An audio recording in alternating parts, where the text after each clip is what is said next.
Toronto is Canada's largest city and capital of the province Ontario. With a recorded population of 2.8 million in 2021, it is the most populous city in Canada and the fourth most populous city in North America. The city is the anchor of the Golden Horseshoe, an urban agglomeration of 9,765,188 people, as of 2021, surrounding the western end of Lake Ontario, while the Greater Toronto Area proper had a 2021 population of 6,712,341. Toronto is an international center of business, finance, arts, sports and culture, and is recognized as one of the most multicultural and cosmopolitan cities in the world. Toronto has access to Atlantic shipping via St. Lawrence Seaway as well as major U.S. industrial centers via Great Lakes. It is positioned at the edge of some of the best farmland in Canada, making it a transportation, distribution, manufacturing center. Toronto is a diverse and exciting city, with amazing shopping, dining, entertainment and lifestyle options. Experience the culture and traditions of Canada's largest urban center in this picturesque destination near the water. Toronto has its own charm and character that make it one of Canada's most distinctive cities. Toronto's growth and demographic makeup were influenced by many political and economic events that affected the whole province of Ontario.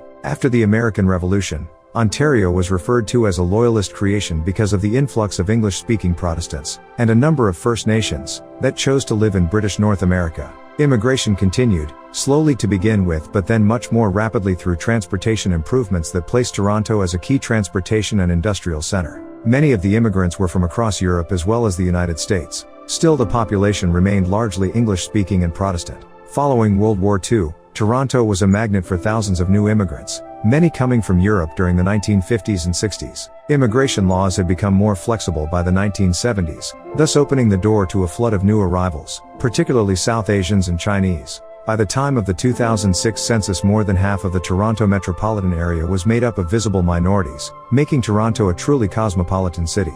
Economy of Toronto, Canada, and the world experienced significant periods of economic depression during the 20 years from the mid-1870s to the mid-1890s. Many countries employed protectionist policies in an attempt to safeguard manufacturing jobs, and Canada was no exception.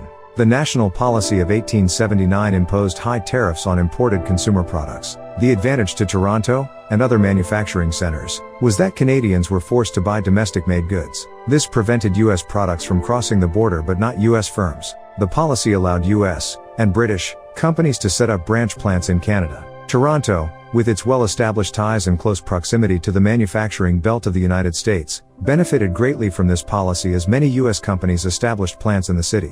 The national policy also promoted railway construction to tie Western Canada to Toronto and Montreal. New rail lines, the Canadian Pacific Railway, or CPR, completed to Vancouver by 1886, and new people, mainly farmers, translated into demands for a range of goods from steel to housing and farming supplies. Toronto's manufacturing sector produced many of these goods and also processed many agricultural products, its pork packing plants earning Toronto the name Hog Town.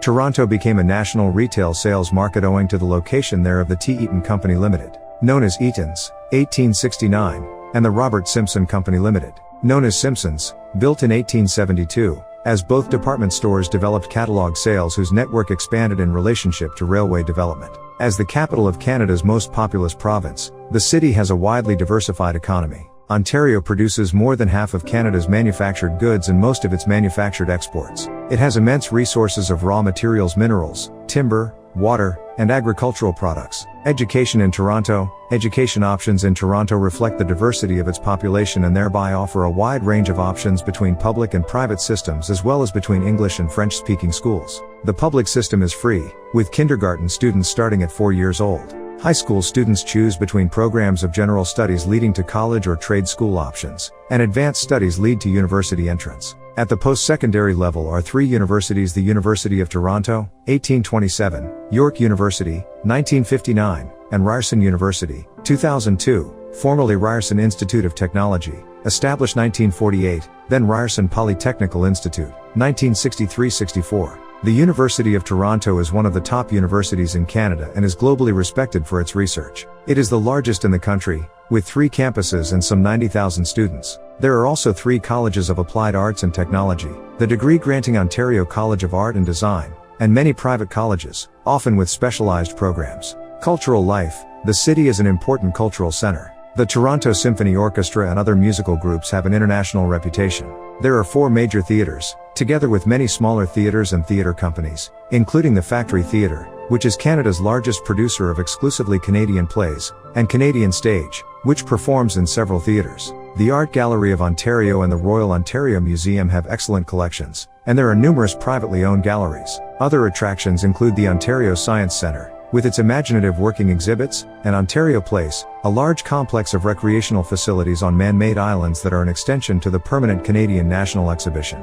In addition to being the center of the Canadian television and film industries, Toronto has also produced a number of outstanding film directors, David Cronenberg, Norman Jewison, Adam Egoyan, and actors, from silent film star Mary Pickford to Christopher Plummer, John Candy, and Jim Carrey, many of whom found their greatest success working in Hollywood. In the 1960s, Yorkville was the site of coffeehouses and clubs that were venues for the era's most important performers, including Canadian singer-songwriters Neil Young, Joni Mitchell, and Gordon Lightfoot. Later the city would be the home base for popular music artists as diverse as Rush, Cowboy Junkies, Bare Naked Ladies, Broken Social Scene, Drake, and Feist. Toronto is the main regional tourist center serving the Muskoka Lakes, the Haliburton Highlands, and Georgian Bay, all magnificent lakeland and forest areas with fine hunting, fishing, and camping facilities. There has been a remarkable increase in winter sports, and, although Ontario's highest point is only 2,183 feet, 665 meters, many skiing facilities are available within easy reach of the city, and 2 are within the city boundaries. Algonquin Provincial Park is some 130 miles, 210 kilometers, to the north. Niagara Falls is about 50 miles, 80 kilometers, south, and the city is surrounded by beautiful rolling farmland, with well-marked sites of historical and architectural interest. Camping, cottaging, boating, and fishing are the most popular forms of outdoor recreation in the summer, and skiing, ice hockey, and curling in the winter. Thank you for staying with us for too long. See you next time with some interesting travel story.